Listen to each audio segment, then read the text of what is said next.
Qué gusto poder saludarles en este día. Para mí es un gran privilegio poder estarles acompañando en este Congreso Latinoamericano de Psicología Forense. Mi nombre es Diego Alejandro Palacios, soy psicólogo clínico y pues estoy muy contento de poder participar. Antes que todo, agradecer también al comité organizador de este magno evento y además especialmente a la magíster Graciela Cano, quien tuvo a bien invitarme para que pudiera acompañarles en este día.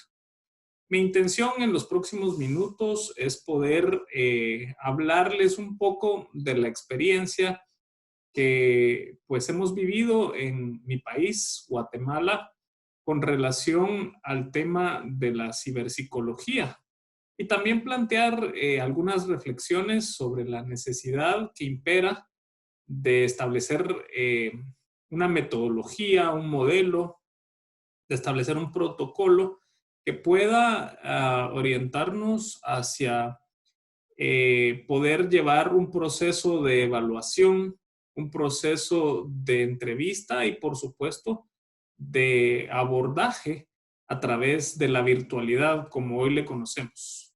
Así que para mí es muy importante poder conversar un rato con ustedes, plantearles un poco de las experiencias aprendidas, eh, plantearles también cómo funciona todo esto de la virtualidad y la ciberpsicología en un contexto como el de nuestro país, Guatemala. Y pues de alguna forma poder poner algunos puntos en común para los países latinoamericanos y también algunas reflexiones, como les decía, con relación a este tema tan importante. Para ello, primero quiero contarles que, como creo que nos sucedió a la mayoría, si no todos los países, eh, que empezamos a trabajar a través de citas o sesiones virtuales, pues no estábamos preparados. La pandemia, el confinamiento nos tomó por sorpresa y si bien es cierto, al parecer, según la literatura, eh, pues esto de la virtualidad tampoco es que sea algo nuevo, sino que ya pues hemos venido escuchando al respecto desde hace ya más de una década en países europeos y Norteamérica seguramente, también en algunos países latinoamericanos. Pero en un país como el nuestro, como Guatemala, pues sin duda alguna eran muy poquísimos los profesionales que ya se dedicaban a realizar sesiones de terapia o sesiones de evaluación y entrevista a través de medios virtuales, ¿verdad? Entonces, si algo hay que decir es justamente que este es un buen momento, diría yo, para repensar la psicología, para repensar la evaluación, la entrevista, los abordajes desde esta perspectiva tecnológica y que trae consigo un sinnúmero de aspectos a considerar que seguramente son importantes e imprescindibles eh, para poder realizar un buen trabajo. Adicional a esto, hay que decir que la psicología en esta pandemia, en el contexto de este confinamiento, ha tenido una participación importante. Y aunque en nuestro país circuló mucho un artículo que decía la salud mental, un gran ausente en medio de esta pandemia, creo que lejos de ser un gran ausente, se iniciaron muchos esfuerzos importantes en la labor del psicólogo desde todas las perspectivas, en todas las ramas de la psicología, y que creo que nos da la oportunidad de tecnologizarnos, de poder hacer un trabajo importante en nuestra ciencia y por supuesto todo esto de la mano del método científico, pues sabemos que nuestra ciencia es, recoge todos aquellos estudios, todas aquellas investigaciones y todo aquel valor y respaldo científico, ¿verdad? Entonces es importante poder hablar en este contexto de la ciberpsicología. ¿Cuáles son los principales desafíos, las brechas y en algún momento cuáles serían algunas estrategias que podemos abordar para poder facilitar este trabajo, para poder dar a conocer a los colegas sobre algunas herramientas que pueden ser importantes para que consideren al momento de atender a sus pacientes o atender a sus clientes en cualquiera de las ramas en que se desempeñen de nuestra profesión. Así que un poco contarles que en Guatemala empezamos a hacer un trabajo, no ahora con la pandemia, el Colegio de Psicólogos de Guatemala, al cual pertenezco, coordinando actualmente la Comisión de Defensa Gremial. Sin embargo, también tuve la oportunidad y participo activamente en la Comisión de Intervención en Crisis y Apoyo Psicosocial. Específicamente en esta segunda comisión es donde desde el 2018 nos hemos preocupado por formar a psicólogos profesionales voluntarios que puedan dar primera ayuda psicológica y apoyo psicosocial. Esto lo convocó el coloso que aconteció en el 2018. Muchos de ustedes seguramente se enteraron de ese periodo de erupciones abruptas y violentas de nuestro famoso volcán de fuego, uno de los más activos del país, que sin duda soterró comunidades enteras y dejó a mucha gente sin sus hogares. Entonces, aquí nos empezamos a activar con esta situación, a organizarnos y a formarnos sobre todo en poder dar ese apoyo emocional y ese apoyo psicosocial.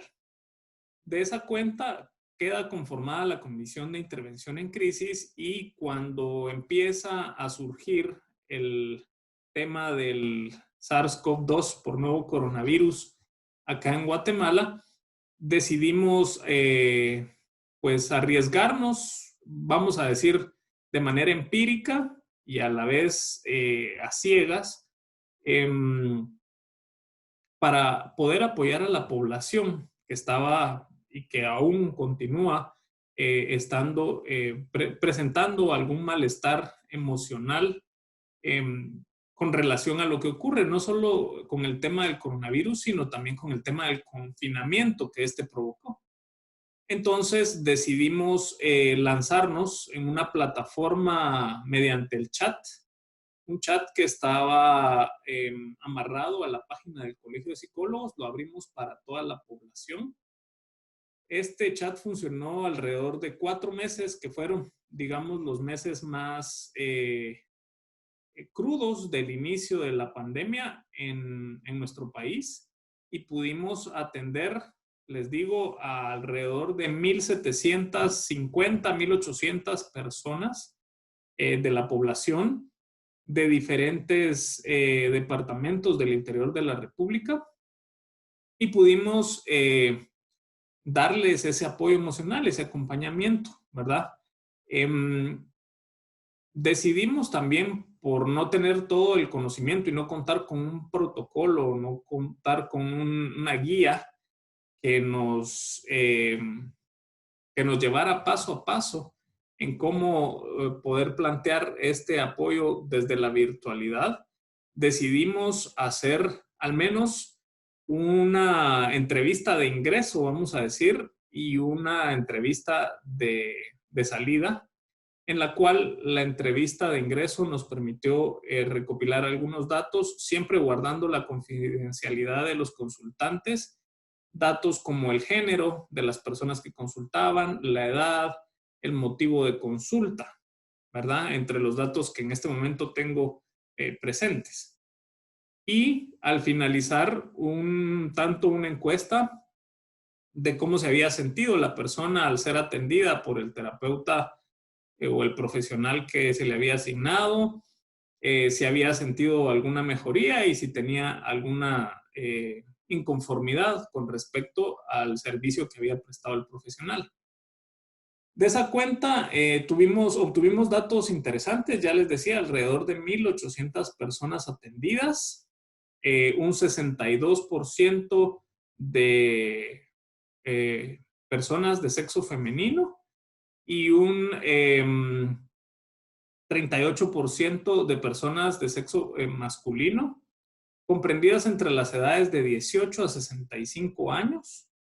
El principal o los principales motivos de consulta que pudimos evidenciar era ansiedad, angustia, preocupación, ¿verdad? Abuso de sustancias, consumo de alcohol, tabaco y drogas, violencia intrafamiliar, problemas de manejo de ira y todas estas situaciones, mal control de los impulsos, emociones como frustración también, tristeza, incertidumbre y todo esto que generó y que sigue generando de alguna medida en la población, tomando en cuenta que estamos hablando de problemas no solo del miedo a contraer el virus, sino que estamos hablando de temas de desempleo, problemas económicos, problemas de pareja, todo lo que vino a resurgir a partir del confinamiento, ¿verdad? Y el aparecimiento, o la aparición, mejor dicho, del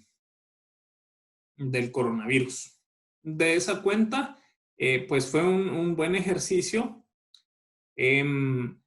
Posteriormente se iniciaron otros ejercicios para atender a personal de primera línea, le llamamos nosotros, y entiendo que en varios países también así se le conoce a el personal médico, personal de enfermería y en general los que trabajan en el tema de salud, ¿verdad?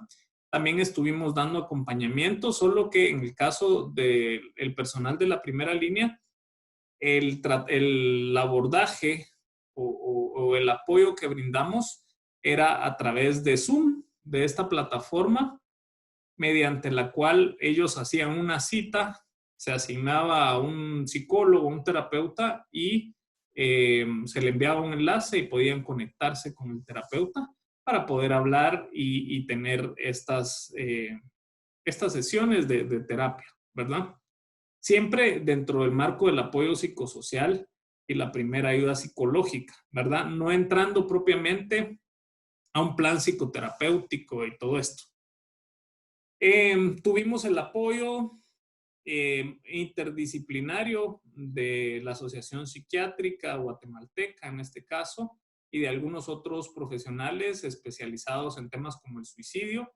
Vale la pena comentarles que dentro de los 1,800 casos que atendimos, fueron 4 los casos que pudimos ver que presentaron ideación suicida y que pues de alguna u otra manera también se fueron referidos. 3 o 4 personas también que necesitaban ser medicadas, psicofármacos y esto, entonces se refirieron a la Asociación Psiquiátrica Guatemalteca y a otros centros de salud, ¿verdad? Donde nos pudieron brindar el apoyo.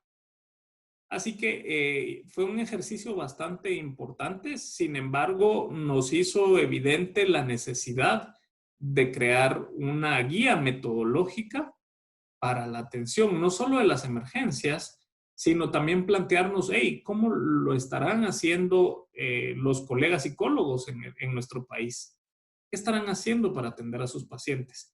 Vimos una baja considerable en colegas que tuvieron que entregar sus clínicas por el tema económico, ¿no? Que ya no les era sostenible tener una clínica. Entonces, de repente, empezar a atender en la virtualidad a través de sesiones de diferentes plataformas.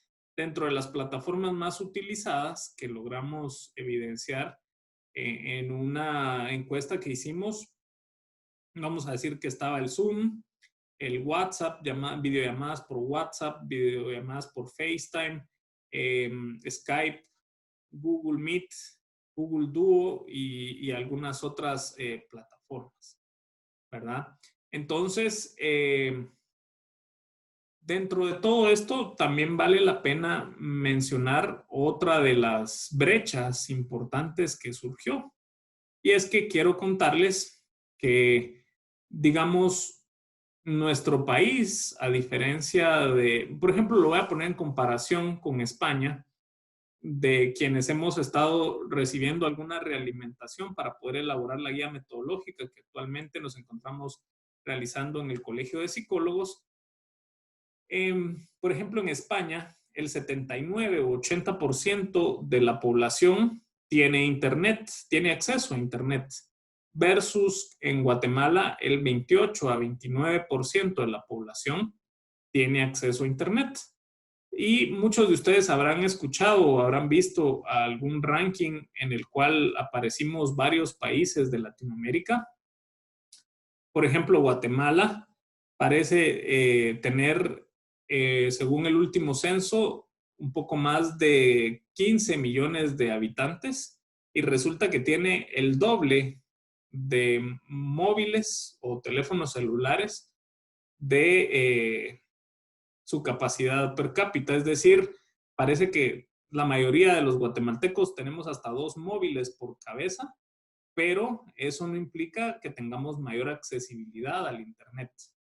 Además, también se vio en un ranking que Guatemala ocupaba de los últimos lugares en el tema del ancho de banda que manejamos como país, ¿verdad? Tenemos esa gran brecha a superar versus algunos otros países europeos, inclusive latinoamericanos, como Chile y Perú, si no estoy mal, que se encontraban en los primeros o se encuentran en los primeros lugares de este ranking de ancho de banda. Entonces, sin duda alguna, esa es una de las más grandes brechas a superar. Eso tomando en cuenta también que en nuestros 22 departamentos de la República, no todos tienen acceso a un internet estable. Muchos de los departamentos sufren de constantes cortes en la energía eléctrica por diferentes situaciones. Entonces, eso pone un poco cuesta arriba y pone en evidencia esta brecha que les planteaba. De esa cuenta, nosotros decidimos como comisión que está elaborando la guía metodológica que es necesario contextualizar a nuestra realidad. Existen, y estoy seguro que muchos de ustedes han consultado, muchas guías metodológicas de ciberterapia, cibersalud, telepsicología. Hay mucho también, mucha tela que cortar, decimos acá en Guatemala, respecto a cuál es el nombre adecuado, psicología a distancia, ciberpsicología, telepsicología, etcétera, ¿no? Entonces, de esa cuenta también nosotros decidimos contextualizar al máximo de acuerdo a nuestras necesidades como país este tema de la guía metodológica. Si bien es cierto, mucho se habla del trabajo que hacen los psicólogos en la parte clínica, también es de suma importancia visualizar cuáles son los protocolos que existen con relación, por ejemplo, a la psicología forense, a la psicología industrial, en donde también se llevan a cabo evaluaciones, se llevan a cabo entrevistas, se llevan a cabo peritajes en algún momento, informes periciales que necesitan recabar cierta información a través de entrevistas. Entonces, pues están tratando de dar líneas generales porque también existe el inconveniente que no se cuenta con muchos estudios o con mucho respaldo con relación a, o mucha evidencia, quiero decir, con relación a ciertas áreas de la psicología. Les pongo el caso en el tema de la psicoterapia. Parece que la mayoría de estudios parece ser que los tiene un enfoque cognitivo-conductual, ¿verdad? Tengo entendido que hay algunos otros enfoques psicoterapéuticos que han empezado a elaborar sus protocolos, pero sin duda alguna quienes ya los tienen y siguen avanzando en esos estudios es el enfoque cognitivo-conductual. De esa cuenta, ustedes son los expertos Yo conozco muy poca información con relación a un protocolo que esté relacionado a la atención de víctimas, que esté relacionado con la evaluación de víctimas y llevar a cabo todos estos protocolos de una forma virtual. Entiendo que allí entra un factor legal importante, así como ético, ¿verdad? Que conlleva también a aspectos tecnológicos. Aspectos tecnológicos como, por ejemplo, el ancho de banda que bien decíamos, la capacidad de tu tarjeta de video, de tu tarjeta de sonido, el contar con un espacio dispuesto para poder llevar a cabo este tipo de trabajo. Ha surgido mucho alrededor de eso. Inclusive, una colega me comentaba y decía, sabes, hoy atendí a una consultante y parece que me recibió desde su teléfono, pero estaba conmigo y le entraba un chat y me decía disculpe y se ponía a chatear en WhatsApp mientras estaba conmigo en la sesión. Y después me decía, sí, estoy poniendo atención y empezábamos a interactuar y de repente me decía, disculpe, es que me están escribiendo el trabajo y esto. Entonces, eh, hay que formar esa cultura también de confidencialidad, de contar con los espacios adecuados para llevar a cabo este tipo de procesos, como es la entrevista, la evaluación y por supuesto los abordajes. En ese sentido, y tomando como base estos antecedentes que les he planteado, creo que una de las primeras reflexiones que pueden surgir en torno a este tema que estamos platicando hoy es la necesidad fehaciente, la necesidad evidente de poder contar con un modelo de, de ciberpsicología que esté enfocado para toda el área forense, que esté enfocado para en algún momento el área industrial u organizacional, que esté enfocado para el área clínica. Porque lo que se ha tratado de plasmar es una guía metodológica muy general, pero sin duda alguna cada una de las ramas de la psicología que están involucradas y que están hoy por hoy desarrollando su trabajo desde la virtualidad, necesitan hacer una revisión exhaustiva de los procesos que llevan consigo, pasando por la confidencialidad en los datos de las personas que nos consultan. Hoy por hoy para nadie es secreto que muchos sitios y muchos lugares en Internet, inclusive aplicaciones en nuestros teléfonos móviles, parece que nos controlan, parece que manejan información de sus usuarios. Entonces, ¿cómo garantizar la información que está dentro de o que circula en la red? ¿Cómo proteger ciertos datos? Así también cómo proveer una atención adecuada, tomando en cuenta situaciones como horarios de trabajo y más ahora que hemos estado trabajando desde casa, que tenemos a muchos a nuestros hijos estudiando desde casa, ¿verdad? Tenemos actividades sociales desde la virtualidad y todo esto. Entonces, creo que estamos saturados también ahora de la virtualidad. Por eso es que al menos yo he recalcado, no sé qué dicen ustedes, admito que no soy dueño de la verdad y espero estar en la verdad con esto que les estoy platicando, pero por eso es que no le llamamos más distanciamiento social, porque parece que eh, relaciones sociales sí hemos estado teniendo desde el espacio virtual. Más bien hablamos del distanciamiento físico, ¿verdad? Que sí hemos tratado de distanciarnos de nuestros amigos, de nuestros conocidos, compañeros de trabajo, familiares, ¿verdad?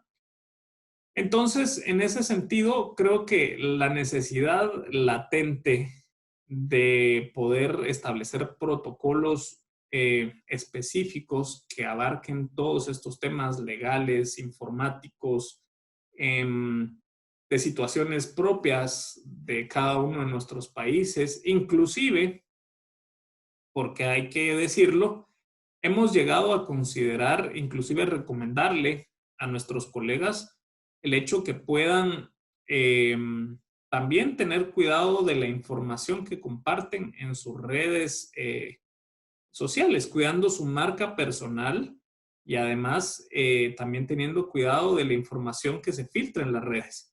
Muchos de los consultantes, muchas personas, mucha gente de la población va a ingresar ahora a Internet a buscar algún psicólogo, ¿no?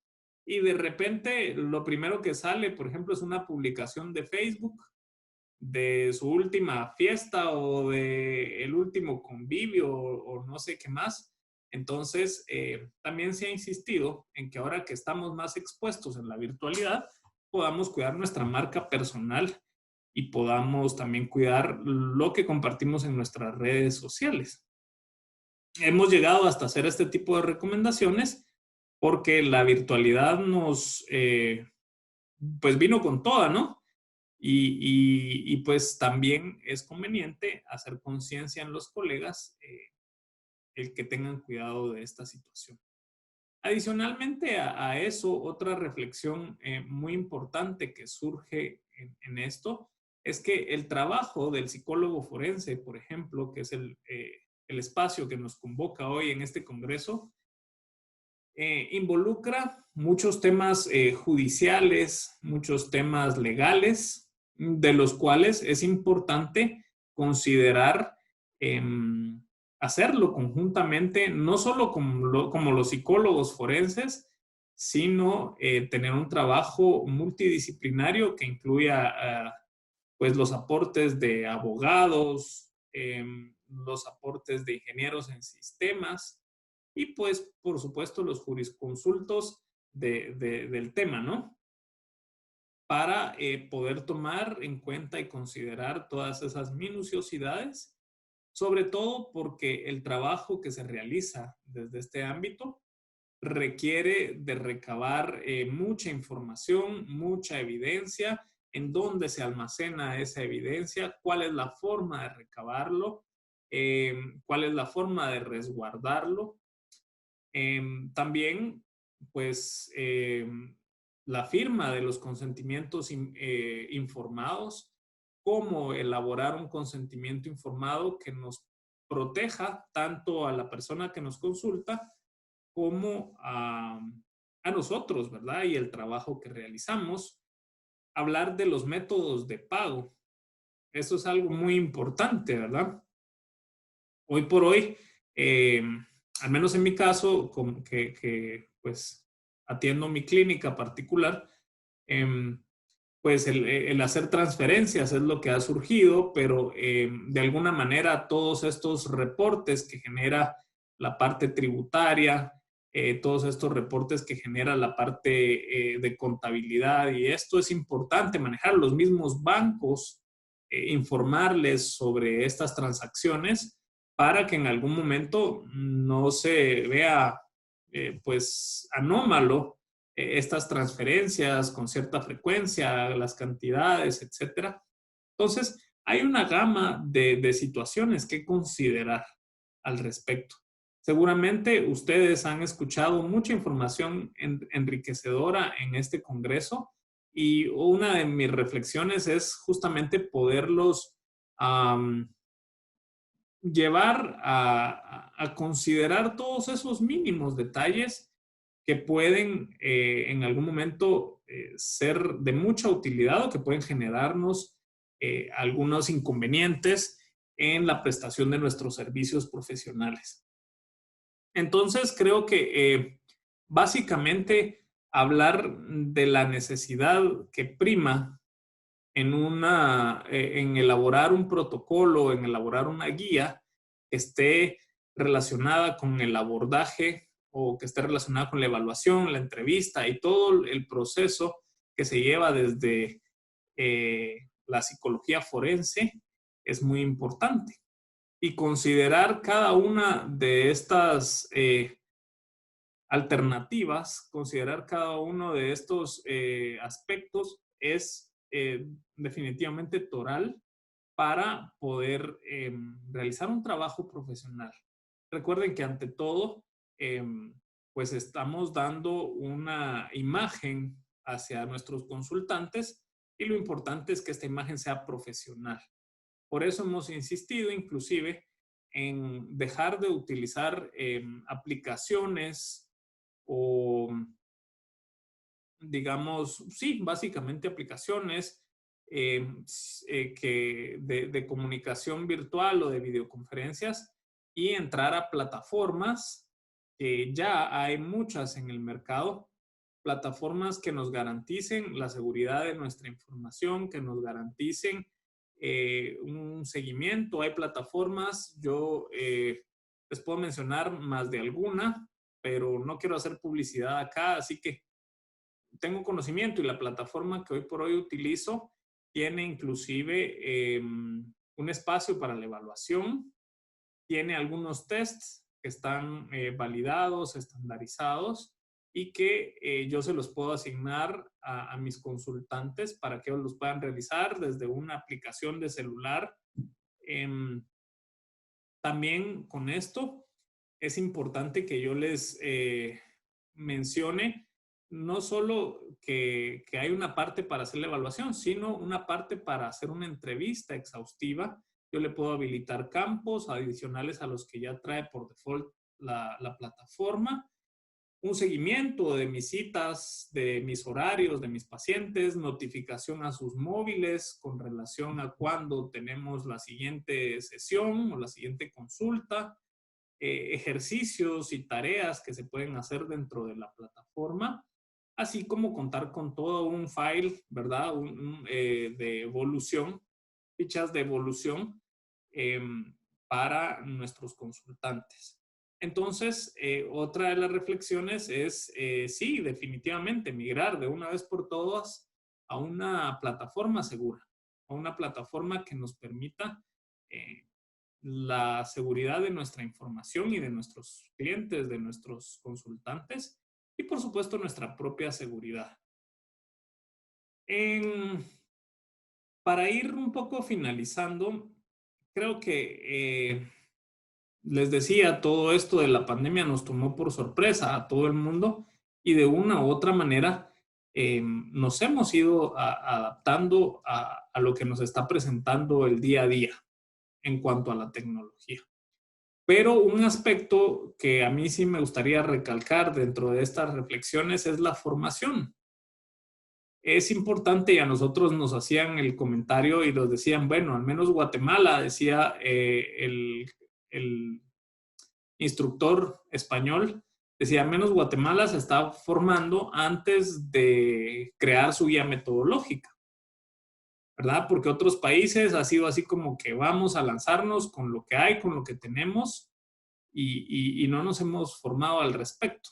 Entonces yo creo que algo muy importante es formarnos en todo esto de la virtualidad, en todo esto de la tecnología. Es importante poderlo hacer, no tenerle miedo o rechazo a poder trabajar con la tecnología, que puede ser algo que nos puede, pensamientos que nos pueden visitar respecto a ese rechazo de trabajar con la tecnología. Y por sobre todo, pues tenemos que saber que como especialistas en la salud mental, especialistas en todo el tema jurídico, forense, pues es lo que nos convoca, es lo que necesitamos trabajar. Y si hemos decidido trabajar en esto, lo importante es hacer un trabajo profesional, un trabajo ético y pues sobre todo formarnos continuamente en esto. Y hay un término también que a mí me llama mucho la atención y es la autorregulación en el aprendizaje. En esta, en esta pandemia, en este confinamiento, parece que sacamos 500 cursos de todo, de marketing, de etiqueta, de inteligencia emocional, de psicología forense, de psicología clínica, un webinar de esto, de administración del tiempo, de cuantas cosas ustedes quieran, que en algún momento también nos llegaron a quemar, ¿verdad? Pero teníamos que aprovechar el tiempo del confinamiento. Sin embargo, la autorregulación en el aprendizaje nos habla de que si pues nuestro tema es forense, es jurídico forense, tenemos que concentrarnos en poder orientar nuestra formación hacia ese tema que nos convoca, hacia eso en que nos queremos especializar, hacia esa pericia que queremos obtener o esas competencias que queremos adquirir. Pero sin duda alguna, una de esas competencias tiene que ser manejar la tecnología. Eso es muy importante y pues yo les decía, la formación eh, es, eh, es básica, es fundamental en este aspecto.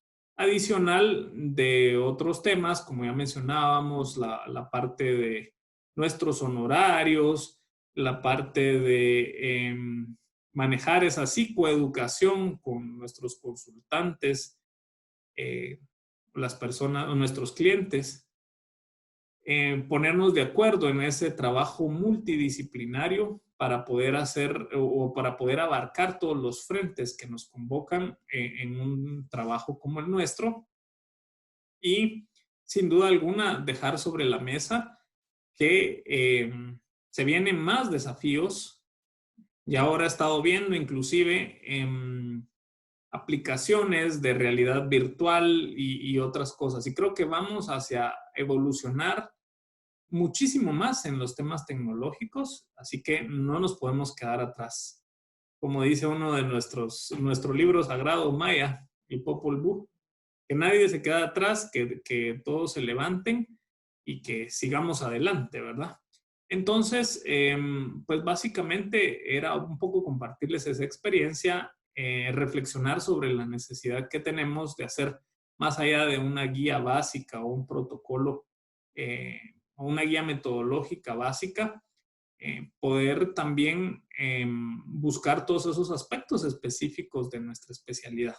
La psicología forense es un campo precioso, un campo bastante amplio, un campo también delicado, un campo que considera mucho la parte legal, jurídica y, por supuesto, la parte ética. Entonces, esa sería mi participación, algunas recomendaciones y pues lo que les conté, un poco de la experiencia que nos ha tocado tener acá en mi país, Guatemala. Me ha dado mucho gusto poder compartir con ustedes estos minutos. Espero que la información y un poco este conversatorio eh, haya aportado a dar ideas, haya aportado a visualizar necesidades o a poder establecer inclusive un FODA desde la perspectiva forense, ¿verdad? De lo que tenemos, lo que nos hace falta, las amenazas que podemos enfrentar, nuestras fortalezas, debilidades, etcétera, ¿verdad? Entonces creo que sí es muy importante esa parte, es muy importante que lo podamos considerar. Para mí ha sido un gran gusto poder compartir con ustedes. Gracias por recibirme en este congreso. Me ha dado mucha alegría y espero que lo que he compartido con ustedes hoy haya sido más que de su agrado, de utilidad y que podamos ponerlo en la práctica. Así que me despido. Muchísimas gracias por su atención y pues ojalá pueda estarles acompañando en una próxima oportunidad en este congreso. Gracias nuevamente por el espacio y que Dios les bendiga. Que tengan un día fenomenal y pues a seguir con la jornada de formación. Hasta pronto.